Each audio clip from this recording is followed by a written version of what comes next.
Bonsoir à tous. Je vous propose ce soir une double lecture. 1 Roi 3, les versets 5 à 10, et Genèse 3, les versets 1 à 6.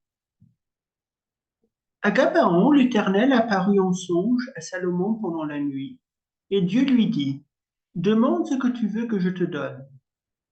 Salomon répondit, tu as traité avec une grande bienveillance ton serviteur David, mon père, parce qu'il marchait en ta présence dans la fidélité, dans la justice et dans la droiture de cœur envers toi. Tu lui as conservé cette grande bienveillance, et tu lui as donné un fils qui est assis sur son trône, comme on le voit aujourd'hui. Maintenant, Éternel mon Dieu, tu as fait régner ton serviteur à la place de David, mon père, et moi je ne suis qu'un enfant, je n'ai point d'expérience. Ton serviteur est au milieu du peuple que tu as choisi, peuple immense qui ne peut être ni compté ni nombré à cause de sa multitude. Accorde donc à ton serviteur un cœur intelligent pour juger ton peuple, pour discerner le bien du mal. Car qui pourrait juger ton peuple, ce peuple si nombreux? Cette demande de Salomon plut au Seigneur. Et maintenant Genèse 3. Le serpent était le plus rusé de tous les animaux des champs que l'Éternel Dieu avait fait. Il dit à la femme, Dieu a-t-il réellement dit, vous ne mangerez pas de tous les arbres du jardin? La femme répondit au serpent, nous mangeons du fruit des arbres du jardin, mais quant au fruit de l'arbre qui est au milieu du jardin, Dieu a dit, vous n'en mangerez pas, et vous n'y toucherez pas, de peur que vous ne mouriez. Alors le serpent dit à la femme, vous ne mourrez pas, mais Dieu sait que le jour où vous en mangerez, vos yeux s'ouvriront et que vous serez comme des dieux, connaissant le bien et le mal. La femme vit que l'arbre était bon à manger et agréable à la vue, et qu'elle était précieuse pour ouvrir l'intelligence. Elle prit de son fruit et en mangea. Elle en donna aussi à son mari qui était auprès d'elle, et il en mangea. Alors, quelques éléments de contexte. Cet épisode de la vie de Salomon se situe au tout début de son règne, alors que son trône venait d'être affermi contre les prétentions de son demi-frère Adonijah. David, son père, lui a laissé pour dernière recommandation de rester fidèle à l'Éternel. Plus tôt dans ce chapitre, nous lisons que Salomon aimait l'Éternel. Mais nous voyons aussi dès ce chapitre les signes avant-coureurs de sa future infidélité, puisqu'il prit pour épouse une fille de Pharaon. Son attachement au Seigneur n'était à l'évidence pas aussi profonde que ne fut celle de David son père. Pourtant, alors que le Seigneur lui avait fait un chèque en blanc, demande ce que tu veux que je te donne. Salomon fit ici une requête qui plut au Seigneur, et je vous propose de l'analyser. En particulier, en quoi la demande de Salomon se distingue-t-elle du désir coupable d'Ève à l'origine de la chute?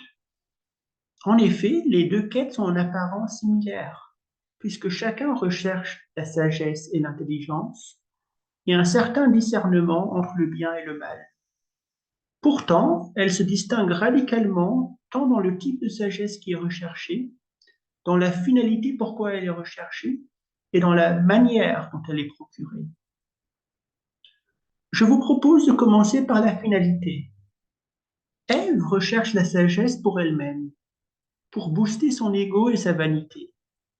Elle convoite le fruit défendu parce qu'elle croit au mensonge du serpent, selon lequel ce fruit ouvrira son intelligence et lui permettra de devenir l'égal de Dieu.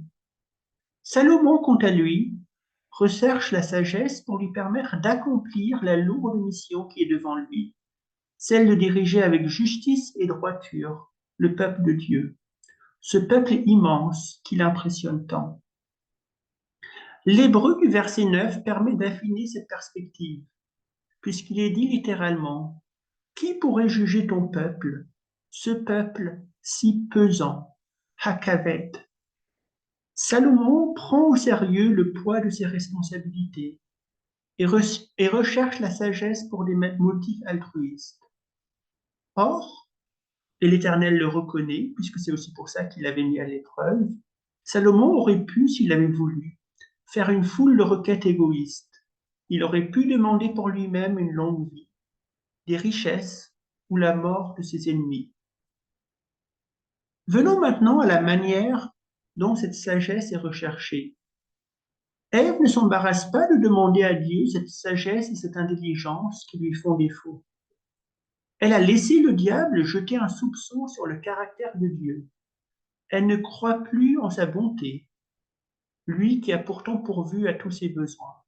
Mais elle voit en Dieu un adversaire de sa quête d'intelligence, un ennemi qu'il aurait volontairement gardé dans l'ignorance.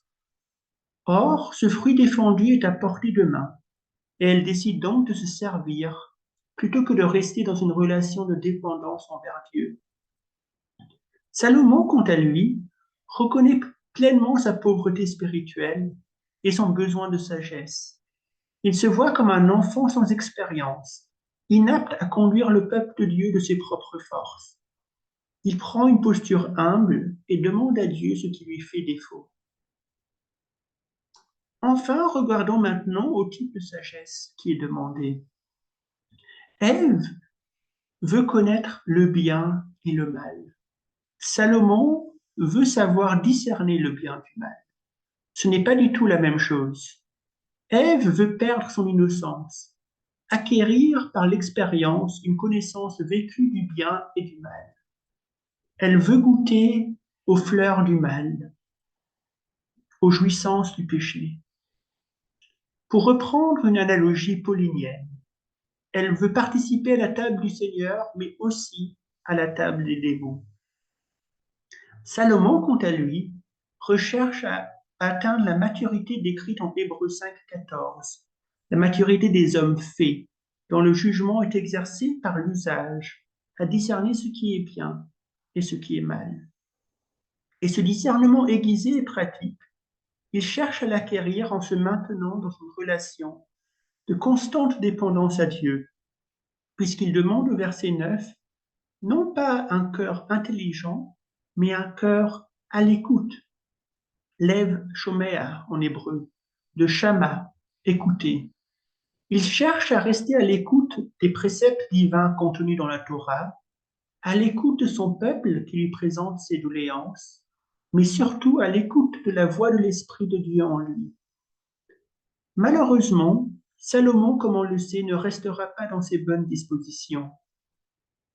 Enorgueilli par sa connaissance, amolli par le faste et la richesse, séduit par ses épouses étrangères, son cœur se détournera de Dieu et se portera en sa fin de règne sur les idoles.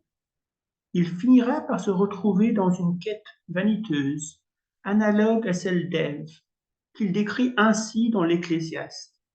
J'ai appliqué mon cœur à connaître la sagesse et à connaître la sottise et la folie. Il n'est plus ici question de discerner, mais bien de goûter aux fleurs du mal.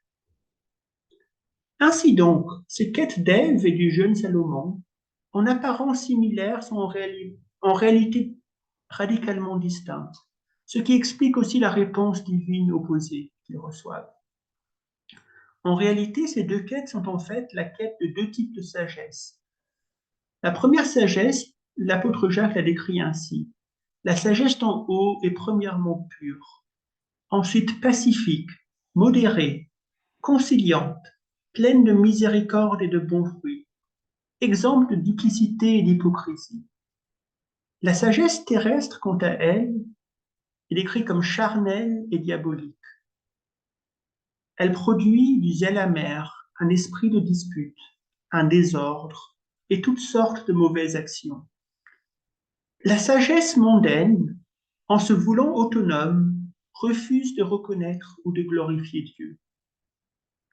Vantarde et fanfaronne, elle échange la gloire divine pour celle des hommes, la vérité sur Dieu pour des fables et des mensonges, le service du Créateur pour celui des idoles.